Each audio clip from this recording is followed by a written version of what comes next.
Herbert Walker Bush is the guy that came out and said when he was asked by this fellow named Jordan in, I think it was high school in Bradenton, Florida.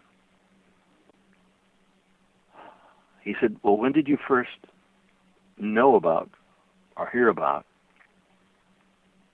9/11? And Bush says, well, I was watching it on television. And he said, I was watching it on television. He didn't say it just once. Another occasion, he said the same thing. I was watching it on television, and then my staff asked me to go into the other room to talk to the school children.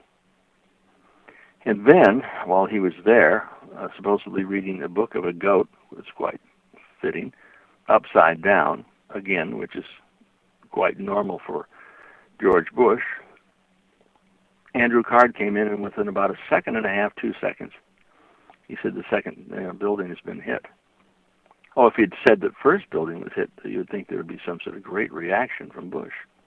But there was no reaction. He said that he'd already seen it. However, there was no television broadcast, commercial television broadcast, of the first tower, the North Tower, getting hit by the plane. There was no hit on television. That came hours later. So George Bush had to be watching television on closed-circuit CIA, watching the city go up in flames. But we know he was outside of the elementary school when the planes hit, when the first plane hit. Oh, okay. So he's watching in his limo. Closed-circuit CIA. He had to know about it, and if the largest icon in the United States was hit by a plane, and it was up in flames, and Andy Card came in and said that building number 2 is hit, and he did nothing, you would have to ask, why would the CIA not lean upon the Secret Service to get his butt out of there? If there was any danger whatsoever of the president taking a hit, if they knew that this was a terrorist attack, and certainly they did, the second one hit, they did nothing to take the president out of there. Did nothing. They didn't rush him out, and when he left, they drove off normally. And of course, we have to mention that he was reading a book called My Pet Goat.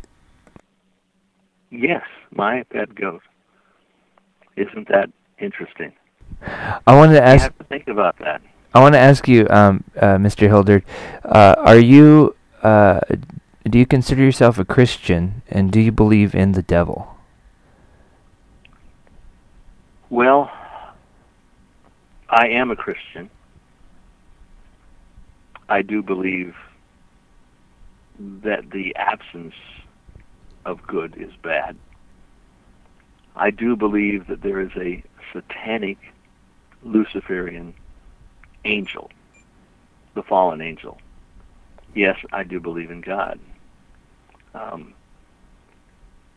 That I believe in him with faith, because I take a look at the things around me.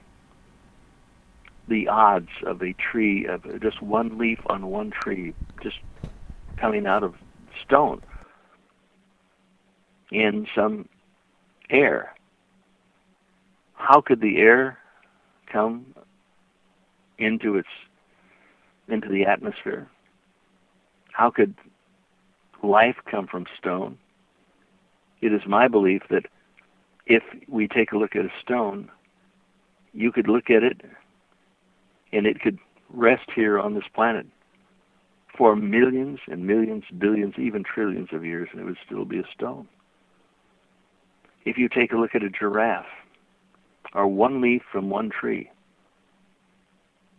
or one gnat, or one zebra, or one giraffe or hippo, or a dog, it is impossible for me to believe this evilarchy that there is no God. They believe there's a God, but their God is Lucifer. Yes, I am a Christian. I take a look at those who have crucified Christ. I take a look in the Bible. It says, "Beware of those who call themselves Jews, but are not. They're not Jews." And if a Jew believes in God, but these people, oh yes, they believe in a God, but it's the God, their Lord Lucifer.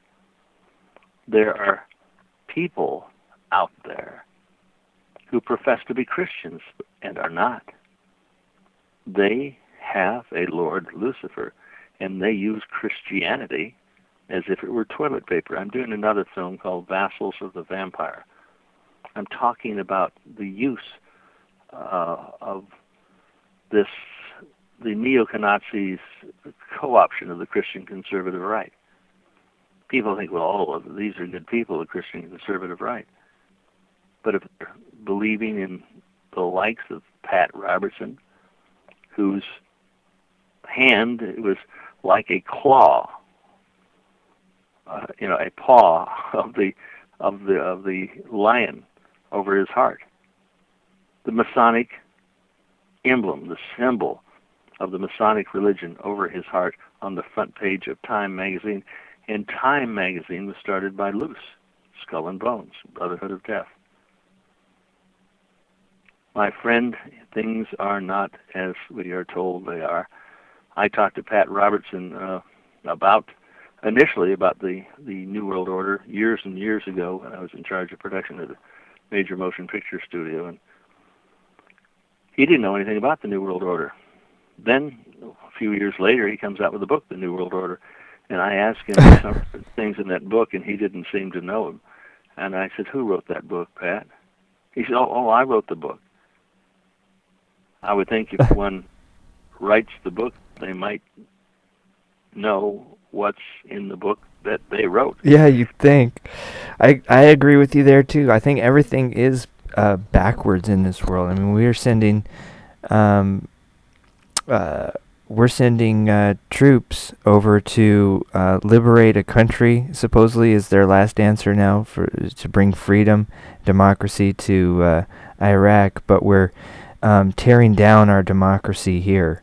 You know, we got the Patriot Act, which is supposed to, protect us, supposedly. I believe the Patriot Act was written before the event. Right, and that Chinese, I guess it was a Vietnamese communist. Is on one of my talk about him in one of our films. Chinese or Vietnamese communists writing the document prior to the event.